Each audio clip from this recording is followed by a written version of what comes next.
let me start by giving you a bit of background. So I was asked to do this talk by Apostle, and I thought, okay, yes, no problem, I can do it. Soon after he asked me to do the presentation, I started to get some bad news in a wave.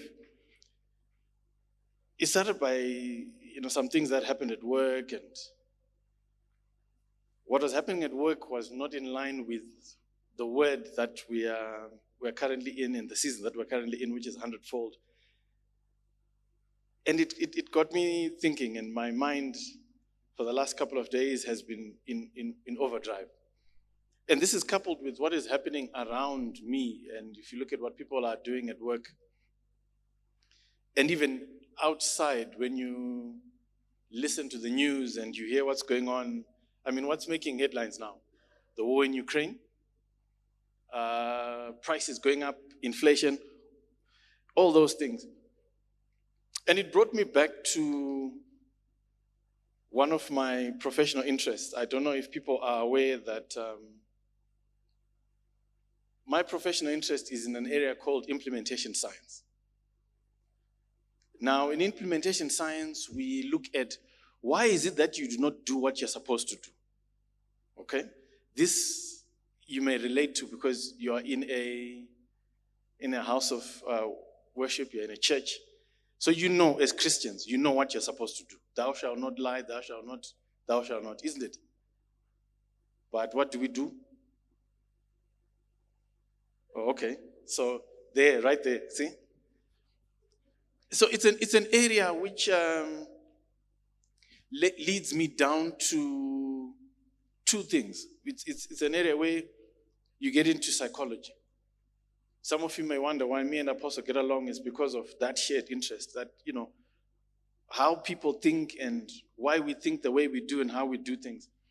And it also has led me to an area which is the stages of learning. But I'll start with the issue of psychology, right?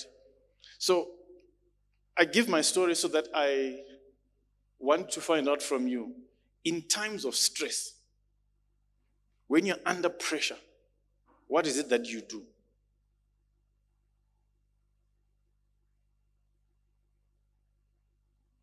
Okay, so you go quiet, you go silent, you curl up and die. In times of stress, when you're under pressure, what is it that you do?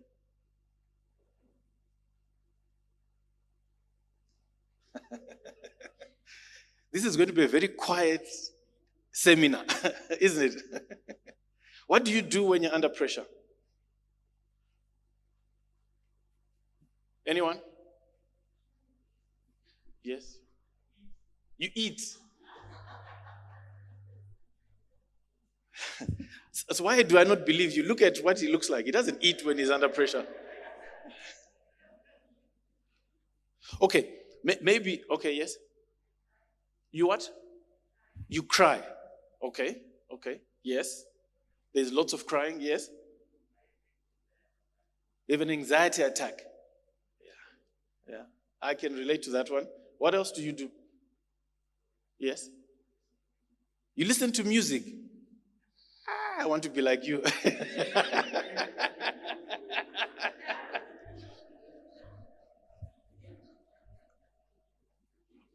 Okay, but in general, what do people do when they're under stress? And I don't mean stress as in, Apostle says, yeah, you're coming late for church. No. That's not the type of stress I'm talking about. I'm talking about something major. Yeah, and you don't have ready solutions. What do people generally do? They tell someone. You tell someone that I'm under pressure. Okay, I like that. I don't tell. Normally. What do you do?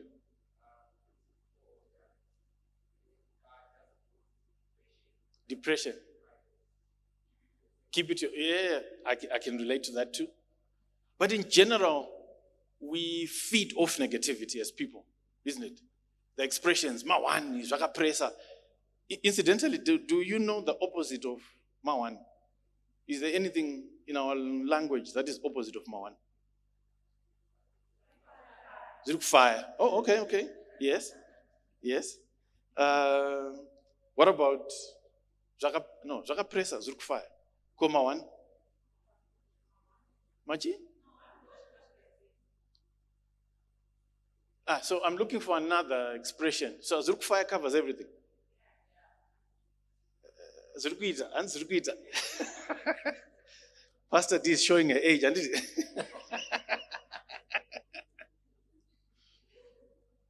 so, but if you're like me and I was sitting there, I'd be wondering, okay, so what is this? What is our discussion got to do with leadership? So leadership has got a lot to do with skills. So you need a certain skill set for you to lead. But it also has to do with psychology. So my job today is not even to lay the foundation for this seminar. It's just to prepare the way for what's coming. Now, I want us to do an exercise right now. I want you to start by writing down this question, and then you write the answer to this question, okay? So, our first question. Why do you think you are here? So, when you write it down, you must write it, why do I think I am here? So that's the question. Why do I think I am here? Right? Now, write the answer to that question for yourselves. I'll give you a few seconds to write the answer to that question.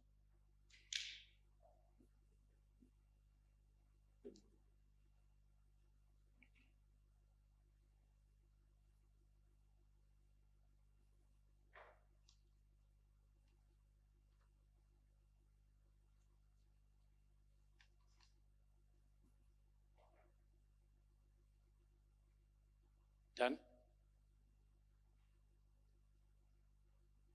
No compositions, please. Just keep it short and simple. Okay. Now, the second question, which I want you to write down. The second question, which you should write down, is, why am I really here? So that's the second question. Why am I really here? Second question. Now this one, you must answer it. Why are you really, really here? Answer it for yourself. We'll not ask you to read them out. It's okay. But why are you really, really here?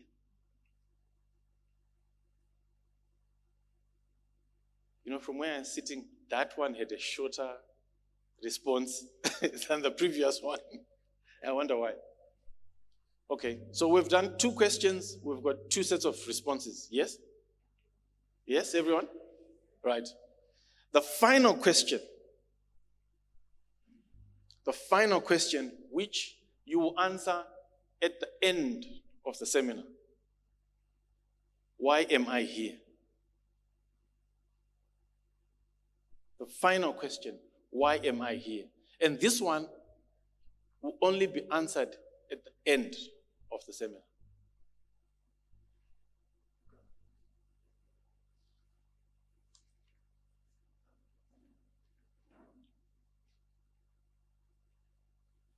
Okay, are we on the same page? Okay, I still see some people writing and I'm not talking, so I'm wondering what you're writing. So, if you're not going to remember anything about my talk, just remember this one word, which is understanding. Many, many times we go to sessions, we go to trainings, we come to these seminars, and there's no value that we derive out of them. Some of you have already attended leadership trainings before. You've attended many of these sessions. Some of the things that we will be talking about will not be new to you, right? But what it is that I want you to focus on, particularly in this session, is understanding. Now, for you to be able to understand, you must know. And for you to know, you must be aware. Does anybody know the difference between the three? Or they sound the same? I think I'm in the wrong venue. I thought I'd come to talk to leaders, but I'm talking to myself.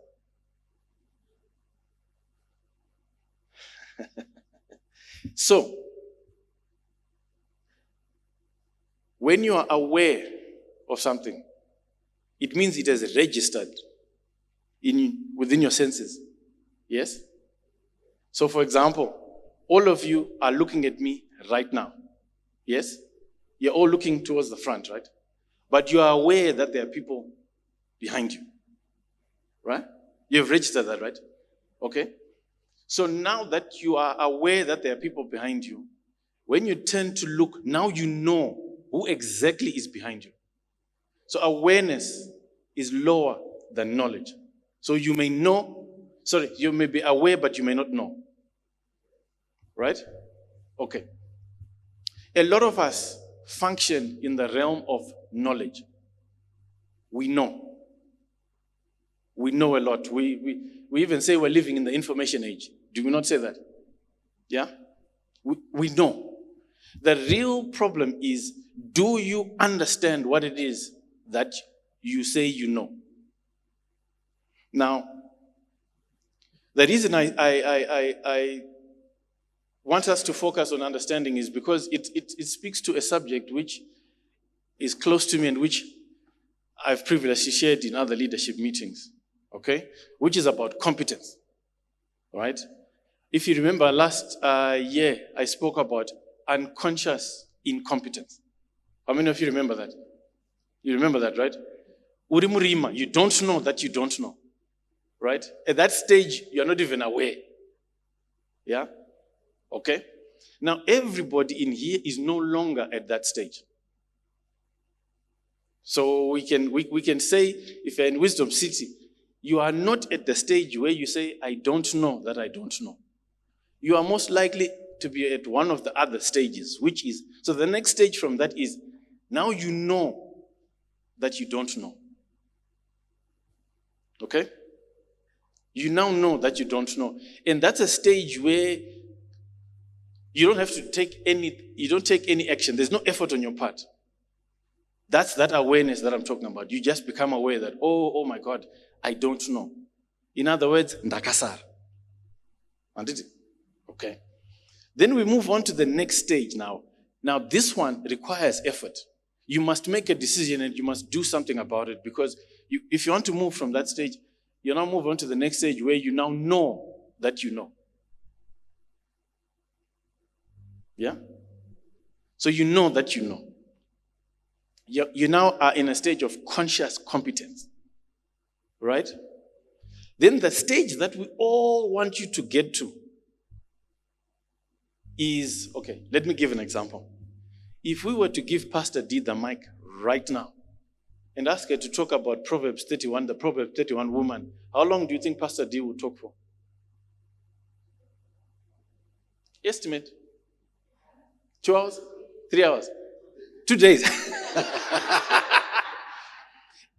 And she will do it right now.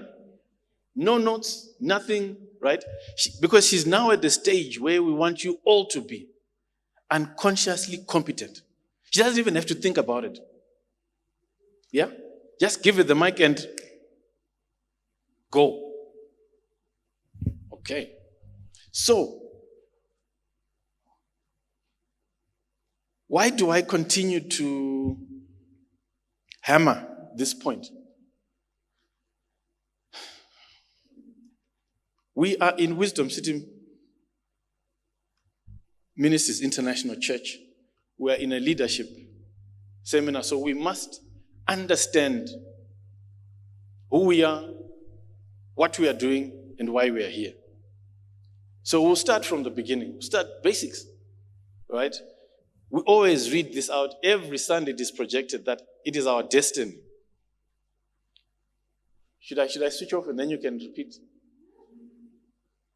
So you don't even know. Guys, I'm talking about understanding here and you don't even know.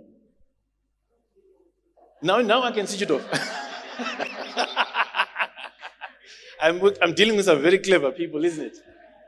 So we know, the whole church knows, that it is our destiny to impact, develop, and equip nations for ministry through God's wisdom. Right? We know this. Do we understand that? Okay. So, let's start with the three. Impact, develop, and equip. Those three. Yeah? That is the what. Right? What are we doing? And who are we doing it to? Can anyone tell me the who? The what is easy. Impact, develop, equip. Who are we doing it to? Nations. Okay? Why? Where is the why?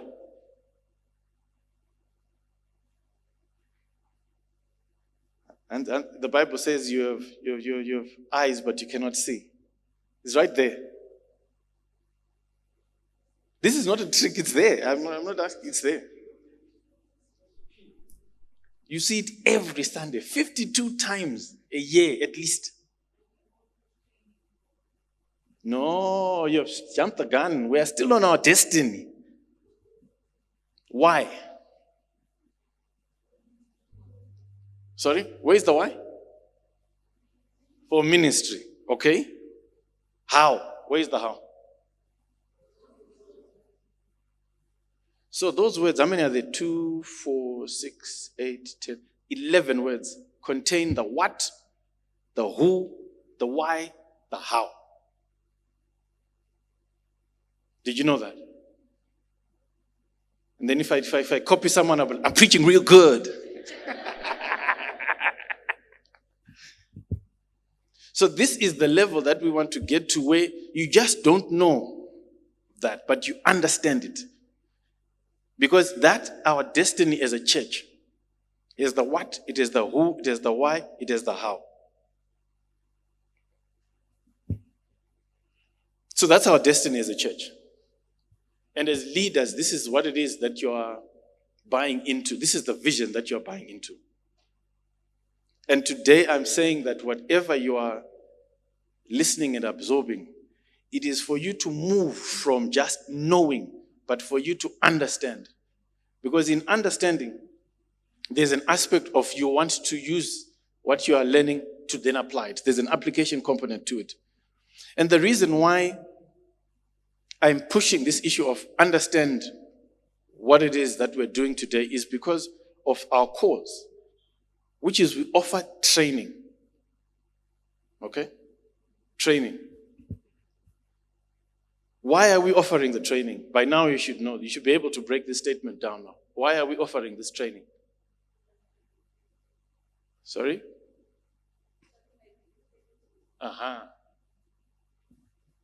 Only effective. In doing what? Okay. So, you should now be asking yourself, why did we put the extra word kingdom? Who can take a guess? Why did we put the word kingdom? We could have just said for effective and successful living. That makes sense, right? But why did we put kingdom? Yes.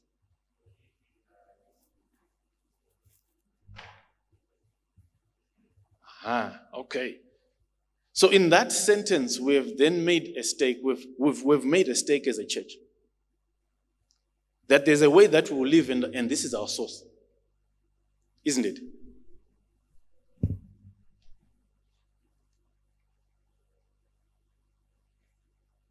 Now, you have heard from the pulpit the issue of the Abrahamic model. We now know the Abrahamic model, right? You know what my next question will be? No? We should write breakfast next time. People are being slow. The Abrahamic model. Okay, what is it? If people say that they know the Abrahamic model, I'm expecting people to shout it out to me. I should be picking and choosing. Say, okay, no. The Abrahamic model.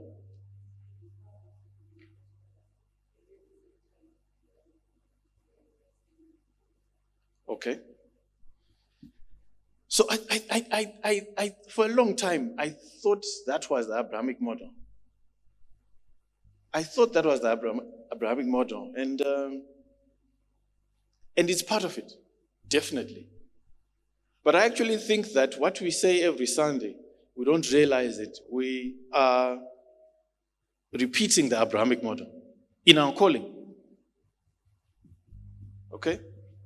So I need a reader. I need a Bible reader to help me in this section.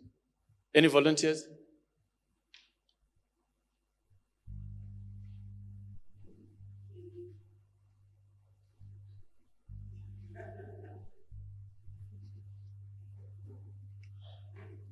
So the story of Abraham, please go to, please open Proverbs 4 verse 7.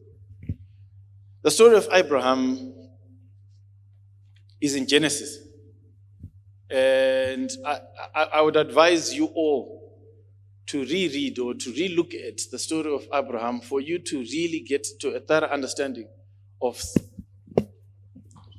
what is being referred to by the Abrahamic model. Okay. Once you get there, please go ahead and read Proverbs 4 verse 7. Proverbs 4 verse 7. Wisdom is the principal thing. Therefore, get wisdom. Then if I copy someone else, I'll be like, give me the Message Bible. Give me.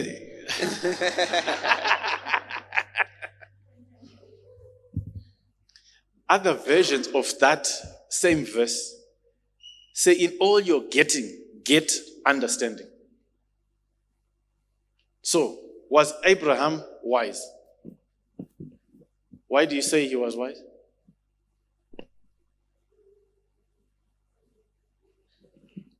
So, this is the trick. You must know what wisdom is, right? And Abraham must satisfy that definition of wisdom for you to say he was wise. Okay? This is Wisdom City. All of you must know the biblical definition of wisdom. Because I'm operating at a higher level than knowledge. I'm talking about understanding, correct? So we all know what wisdom is. Wisdom City is a church. What is wisdom then? If we say Abraham was wise. So what I am doing now happens all the time in life. Okay? You are sure about yourself and what it is you're doing until somebody questions you. Yeah? So all of you are hesitating to tell me what it is that you know. Because I've asked you and I've challenged you. All right? And it's over, and I blame school, because school had this reward and punishment system. We reward right, we punish wrong. So you're now second guessing yourself. Okay, do I really know this? Is this really right? And if it's wrong, right? But this is like it's always being preached here, is this is the time for you to learn and unlearn some of these bad habits. So, was Abraham wise? Yes, Abraham was wise. Why do you say Abraham was wise? Do we not know the story of Abraham? We do. You're my reader. It would be like I'm cheating if I continue to pick on you. Okay, say. Oh, shall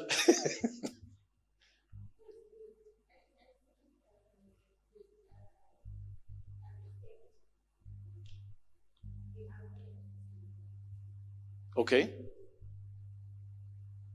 Yes, I can.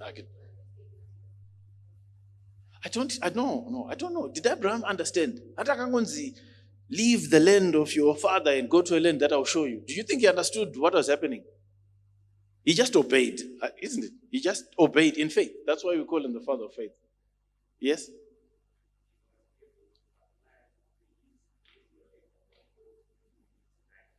Good. Which knowledge about God did he apply?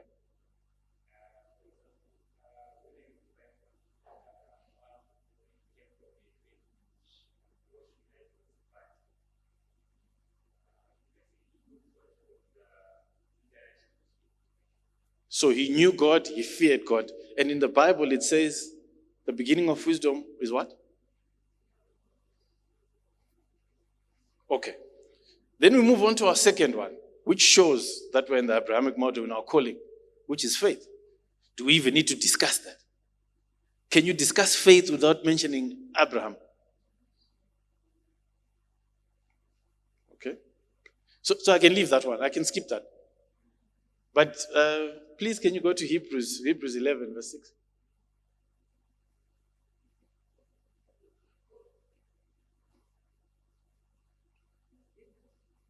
Verse 6.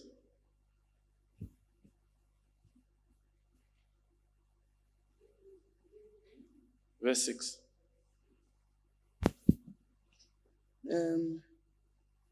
But without faith, it is impossible to please him.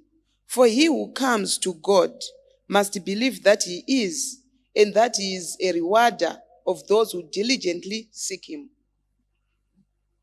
And if we continue down that passage, we then are told about the deeds that Abraham did. Okay. Moving on to our next one as a calling. Family. Now, if anyone knew family politics, Abraham knew family politics. You remember his story? Okay, so you leave your family, they're into idol worship. We can relate. We've got people who don't believe in Christianity. Wife, no children. You've got all the money but no children. Yep, right? Can you imagine what the relatives are saying?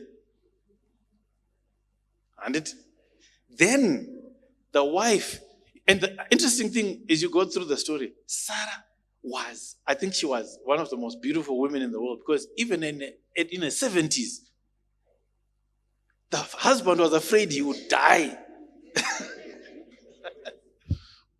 But anyway, it's a story for another day. Jules, you need to discuss Sarah's story. It's fascinating. Abraham then gets to impregnate maid. Yeah? And there comes a whole lineage, Ishmael, which strangely enough, that lineage is blessed. Right? Then there's his own son, and then he's told to go and sacrifice his son. I mean, look, yeah, when it comes to family, definitely the Abrahamic model applies. Everyone relates Abraham, funny enough, with success rather than faith. Whereas I put it to you that you cannot be successful truly in our kingdom without faith. Yeah? And then you cannot be faithful without being wise. So the last one, which is part of our calling, is about souls. That for me is the culmination. If you are wise, faithful, you have a family-centered view of the world, and you're successful, you will win souls. In fact, what is the correct expression? Just like you cannot stop your heart from beating right now, even if you wanted to. If you've satisfied the first four, wisdom, faith, family, success, you cannot stop yourself from winning souls. So if we are failing to win souls in the church, we don't start by focusing on evangelism. We look at the first four. Isn't it? Right. So now as leaders, remember I said to you, what is it that I would like you to do today? Have an understanding. Now you have an understanding of where we are, why we are here, and what we value. Then now the idea is throughout this day is to bring that alignment between what this ministry represents, where it wants to go, and how it wants to go there, together with its values, together with what you are being taught today. And all the time, we want to move past this issue of knowledge, seek to understand. Thank you.